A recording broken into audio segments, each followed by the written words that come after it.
that yesterday with university students. We're going to take questions by phone, and we have about 25 minutes to 30 minutes. So, let's start. Hands. And you can say where you're from. Yes. Represent the publication and what your question is. Good afternoon, Jeffery. Good afternoon, how are you? Good to see you again. Yeah, thank you. There is one thing that I want to ask, that is, Yes. I am Srinivas from Delhi Prabhat, Pune, Maharashtra. You what? That's his name and that's the publication from Srinivas. Maharashtra. Yes. Yes. So the thing is that, in your opinion, do awards really matter for an author? Like Who's Nobel, great like for them all? Pulitzer, In India or the rest of the world? rest of the world, anywhere. The world or Yeah. India? India, for me, because I'm a storyteller, R.K. Narayan, I Okay. think is a truly wonderful writer-storyteller. And I agree with Graham Greene that he should have got the Nobel Prize. Oh, He should have got the Nobel Prize. yes. Worldwide, the Austrian author, Yes. I'll get them back to you. Don't worry. no.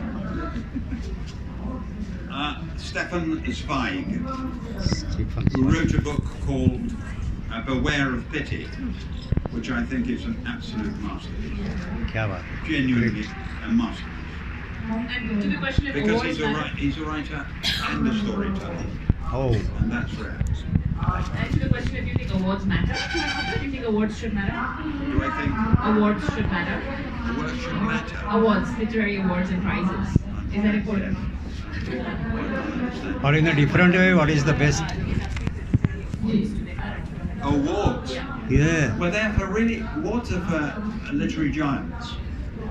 They're for people who, they're known as great writers. Storytellers very rarely win awards. Okay. Very rarely. Yeah. Okay, so next Oh, question. next Can you pass question. the Yes, mic? yes, yes. Hello, sir. This is Maima from Wattish Magazine. So, you have visited India a few times before this, but you have chosen to debut at the ZJLF festival this time with Heads You Win. So, what prompted you to make this debut and come to India this time? Well, very kindly, the festival have been inviting me for several years. And I kept getting messages, this was the biggest festival on earth. Oh, And I was silly not to go.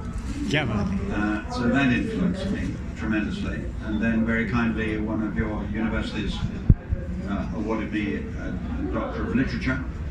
And as my wife has 3 honorary degrees and I have none, that's very tempted to come. But I've been round the outside and I mean, this is incredible. I've never seen anything like it in my life, ever. So it's one hell of a festival. Hello, sir. I'm Karishma from Wattish Magazine. And so basically, India loves you a lot. And what do you love the most about India? Cricket! Oh, great. Wasn't it wonderful you beat the Australians? Yeah. That was fabulous. I guess 2 things. One, the Indian people are incredibly gentle and kind compared with almost any nation on earth.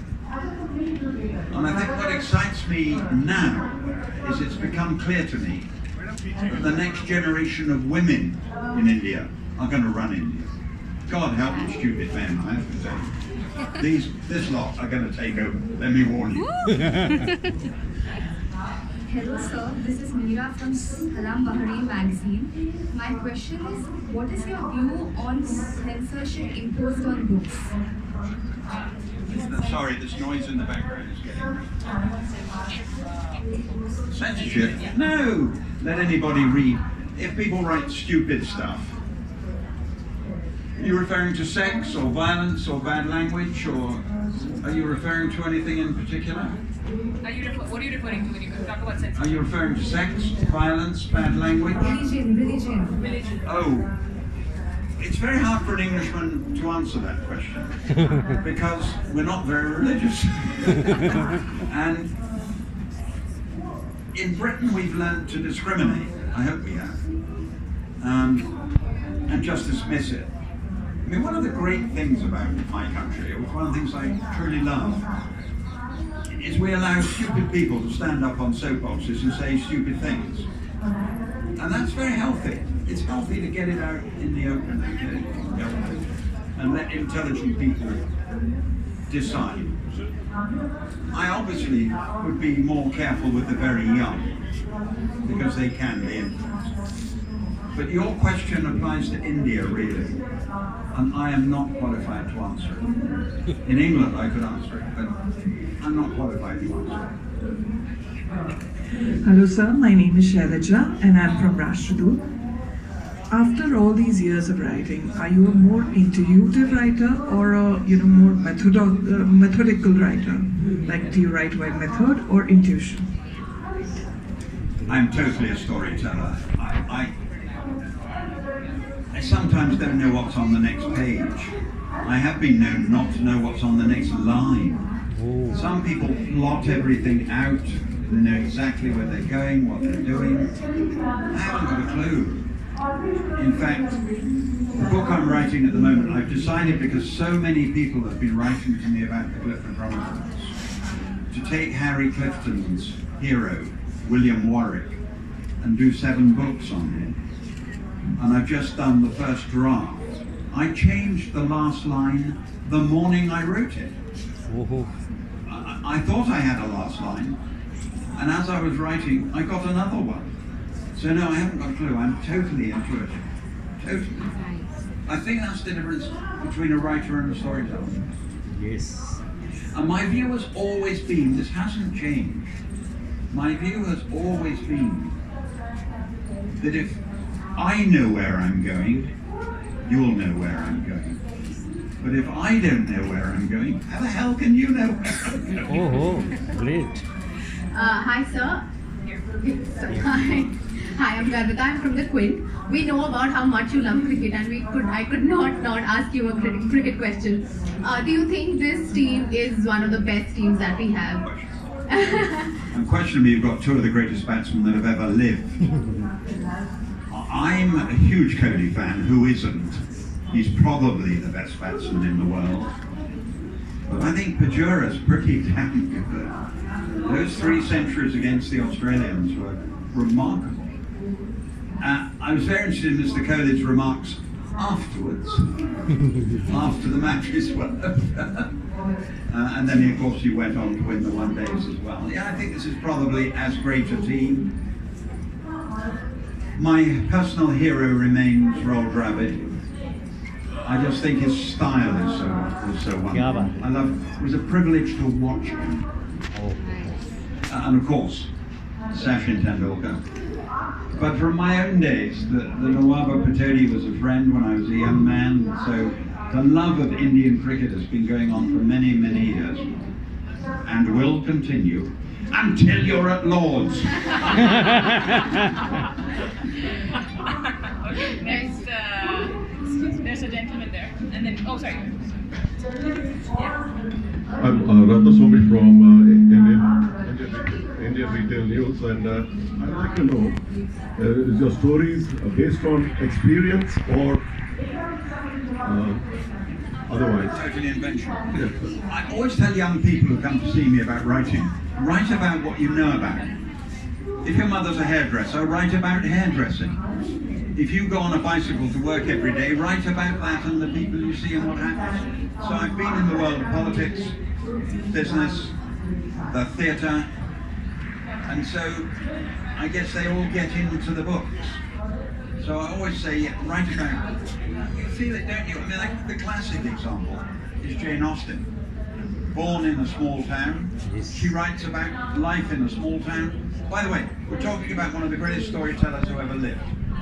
First book is about a mother trying to get rid of 4 children, 4 girls. Second book, a mother trying to get rid of 3 girls. Third book, a mother trying to get rid of 2 girls. Fourth book, a girl trying to be got rid of. Now, why do you read them all? Why do you turn the page? Because she's a genius. But she wrote about, to take your point, what she knew about. She stuck to that little town and these poor desperate sisters trying to get married.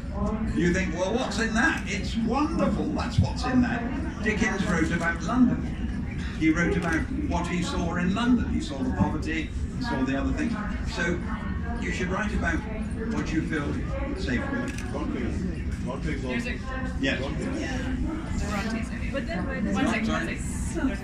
Using the Bronte sisters. Yes. Oh, yes. Yes.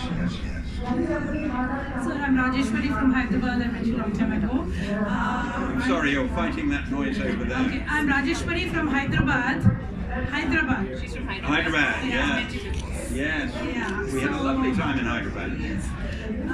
I wanted That's to the just... mad city where all the IT people are. Yeah. Yes. I'll tell you a story about that. I was in Hyderabad, and it's become so middle class that everyone's got a car. Yeah. They all have smart cars in Hyderabad. Yes.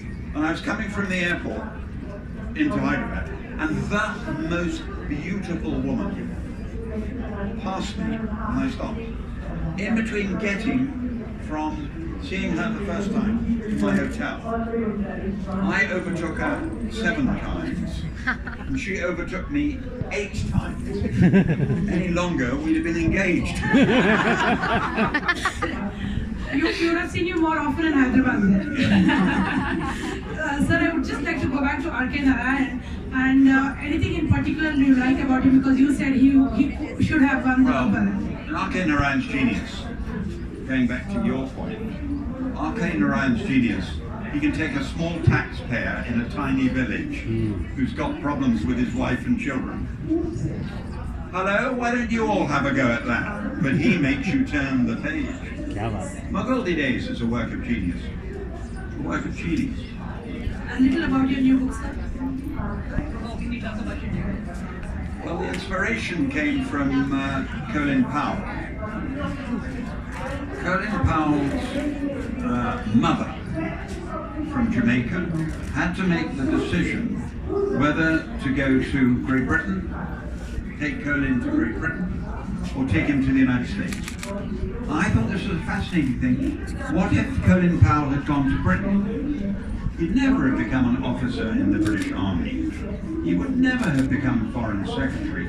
He could today, because we now have a Pakistani Home Secretary.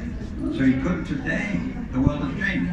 So I thought the concept of putting him in both places, the same human being, a Russian, escaping from Russia, going to Britain, going to America, and then following 2 separate lives. Great. I thought that was but the inspiration came from Colin Powell. There's this gentleman called R.K. Hi, my name is Sweet. I work with the Times Group. I want to know that you just mentioned that you mentioned that real writing, so to speak, happens if you know the place or know the circumstances of your story.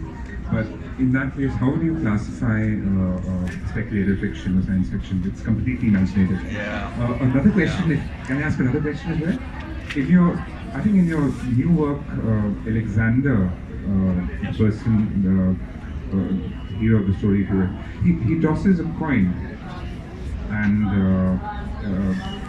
that's how he decides to, I think, visit the US. Make a choice. Yeah. I was wondering if that was a lazy way to, a lazy plot turn. I've never been accused of being lazy. Many things, but never lazy. No, that was the concept. That heads you win, toss a coin, we'll go that way. No, I hope it wasn't lazy. The science fiction point, I don't know how they do it. They're in another world, literally. I couldn't do that for 100 years. But I always say to people, when I say write about what you know about, if science fiction is in, don't write science fiction. Write what you feel relaxed with. I couldn't do science fiction. Hello, Mr. Archer. I wish you luck on your tour. I represent Mind Makers and New Age Portal. I have 3 quick questions for you. The first one is between a short story and the novel, which is the one that you prefer the most? Second, how easy or difficult was it for you to write the prison diaries? And third, which is your most favorite work of yours till date? Famous. Favorite, your personal favorite. Remind me of the first question. Short story. The short story and the yeah, novel. short story and the novel. They're very, very different. The trouble is I get given stories all the time, and some of them are worth 20 pages and couldn't make a full novel. I always think of, because I can tell it very quickly, I always think of the Queen's birthday telegram. Someone in Australia told me that story. This is the story of a man who at 100 years old gets the telegram from the Queen saying congratulations on being 100. And he says, I'm determined to live to 104 so that I can watch my wife get the telegram from the Queen, so that we've both done it. And she doesn't get it. So when she's away, she rings the palace and speaks to a private secretary and says, my wife didn't get the telegram, and I did, and I'm heartbroken. And they said, oh, I'm so sorry. And they went away and looked it up and said, she got it 6 years ago. Now you see, that's a gem, but it's worth 20 pages. It's not worth a novel. How easy was Prison diaries. to write prison diaries? Oh, easy. I have nothing else to do. And what was the third question? Which is your most favorite work of yours? Of my own. Well, the public have decided Cain and Abel. 32 million copies. It's on its 124th reprint. And it's 40 years old this year. It's 40 this year. I'm sentimental about Not a Penny More, Not a Penny Less, because it was my first. The critics, why should we listen to them? The critics, I think Paths of Glory is the best thing I've done. Good questions. Okay. And actually the latest one. This is, and it's Yeah. Hi, I'm Carl and I'm a blogger. Just wanted to know how much has the city of London influenced your writing or your characters as such? I think the city you live in is bound to influence you. I've lived there the first 20 years, 18 years of my life, I was in a little seaside town in the West Country of England called Weston-super-Mare. But I've spent most of my life in London. So yes, it's bound to influence you. When Indians often say to me very, very kindly, why don't you write a big Indian novel? And I say, I can't. I wasn't born here, I wasn't brought up here. I think I understand India, but not very well, and I come again and again and again and again. But an Indian must write a great Indian novel. If you say, I say, would you like to write a book about London? And they say, I've never been to London. I say, well, it's a heck of a strain to write about, particularly, they catch you out on religion, they catch you out on tiny things that you just get wrong when you haven't been raised in that particular environment. I mean, for example, I've now decided after 20 trips to this country that the toughest job in the world is not President of the United States, it is to be the Transport Minister for India. And I haven't had an explanation from any of you, young or old, why you teach your children that when they're driving, they should keep the white line in the middle of the car. I haven't had it, and it hasn't changed. Okay. One, you can ask another question. Any more? Show of hands. Okay. Sorry, there's one person there and Sorry. then you. Okay. Hello. Hi. My name is Nirmalya. I work with DNA, part of the Z Group. I have two questions. One, who's your favorite character? All the characters you have created.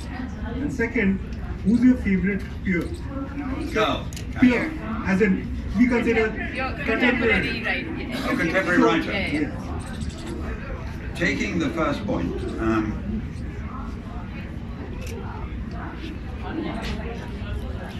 There are two characters I get more letters about, but I can't talk about H.G. Wynne yet, because that's only just come out. The wicked Lady Virginia in the Clifton Chronicles gets more letters than almost anyone. But I got a lot of criticism in book 1, Only Time Will Tell, for killing off old Jack. A lot of people wrote to me and said they loved him and they wanted him to live forever. So those two are special. Individually, Cain and Eve.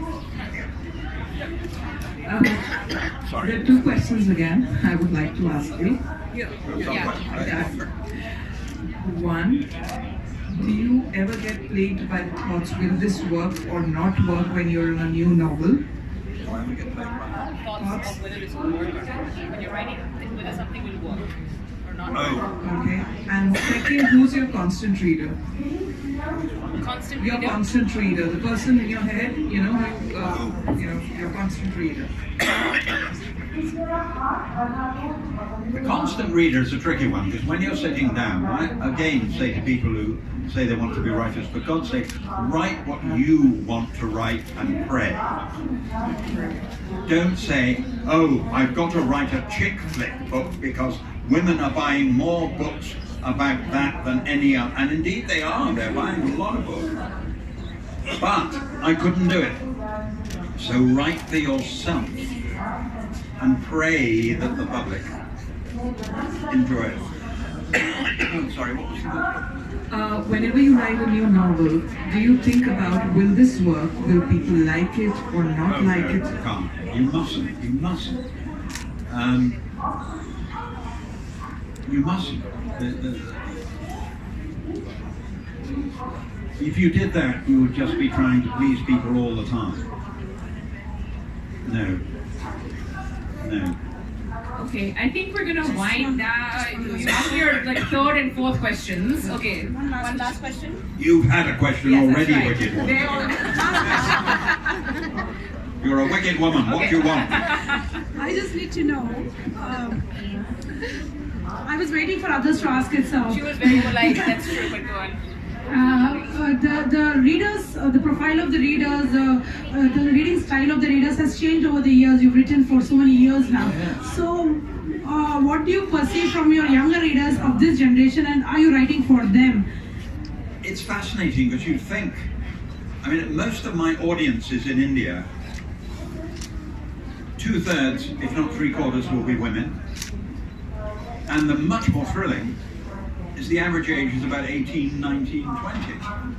And you'd think, poor old thing like me, all the old grand ladies would be sitting in the audience, and there'd be 30 of them waving at me. You get 2,000 or 3,000 people turning out to hear you speak, and you look at the audience and think, wow, how did I get this lucky? So no, answer your question, I haven't changed. I go on writing what I want to do.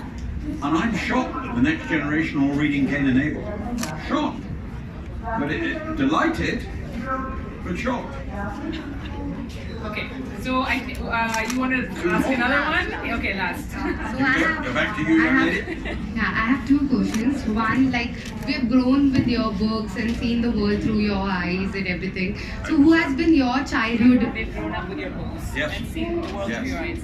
Yeah, and so who has been your childhood author that you have always referred to and grown up with his books? Yes, because I have to admit, I discovered Stefan Zweig at the age of 60. Introduced to me by the Pushkin Press, who suddenly have been reviving authors that should be read. So I didn't discover him until an age. And I'll tell you something that will even shock. I remember as a child reading Eric Ambler. I got stuck at the airport 2 days ago, realizing I had a 7-hour trip to India. I couldn't see anything I liked, and there was a single Eric Ambler sitting in the corner. And he's 50, 60, 70 years ago, and I picked it up. I've been loving it. I can't wait to get rid of it in my room and all. He's just a great storyteller. So he was very big in my youth. And then Graham Greene, of course, who was the greatest writer of my young days. And among the popular authors, Ian Fleming. I think I read all the Bond books in 2 weeks. Now sometimes you get an author, you just, I don't know if it's happened to you, you just plough through them. So I read all the Bond books then. But I was brought up on usual things. I mean, my mother brought me up on Lewis Carroll, Swallows and Amazons, just like all good children are. But so later, I'm the classics at school in Oxford, of course. But I saw the great John Julius Norwich died last year. One of the cleverest men I've ever dealt with. And I went up to it, I saw him in a train, and I said, great man, I'm getting so old, I'm going to read the classics again. What should I start with? I was thinking of War and Peace. And John Julius Norwich said, I didn't enjoy it in Russian, so I wouldn't bother in English. So yeah, I'm starting reading the classics again. Okay, thank you. And when can we expect your next publishing? Many readers have been writing to me from all over the world about the Clifton Chronicles. And they say Harry Clifton wrote about William Warwick, was his hero in his books. And they want me to write about William Warwick. So I'm starting a series, and if I live long enough, William Warwick starts as he goes to Scotland Yard and starts as a constable in the police force, and I'm going to take him through from constable through to commissioner, which will take 7 books. So he'll go from Constable Warwick to Commissioner Warwick in 7 books, if I live that long. I've written the first one, it's finished, and it's called, it's not a detective story, it's the story of a detective. And we're going to follow his life right through. So that is what I'm going to do next. Thank you very much indeed. Thank you so much. Thank you. And the session is at 2:30. Thank you so much. No, pleasure, thank you.